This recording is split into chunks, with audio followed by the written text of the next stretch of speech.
நவரசம் எப்போது தோன்றியது தெரியுமா? ஒரு திரைப்படத்தை பார்த்தால் நவரசமும் கலந்த படம் என்று சொல்வோம். உண்மையில் நவரசத்தை அறிமுகப்படுத்தியவர் யார் தெரியுமா?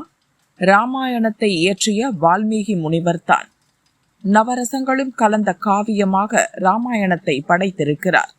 ராமன் காட்டிற்கு போய் சீதையை விட்டு பிரியும் வரை காதல் ரசம், பிரிந்த பிறகு சோகரசம், மந்தரை என பெயர் பெற்ற கூனியின் தோற்றம், செய்கை, கும்பகர்ணனின் தூக்கம், மதுவன காட்சிகள் ஆகியவை நகைச்சுவை ரசம்.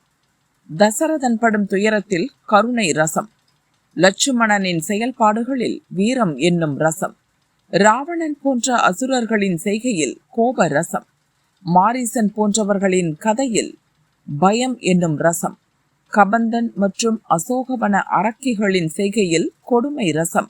ஆஞ்சநேயர் மற்றும் போர்க்கள வீரர்களின் செய்கையில் அற்புத ரசம்.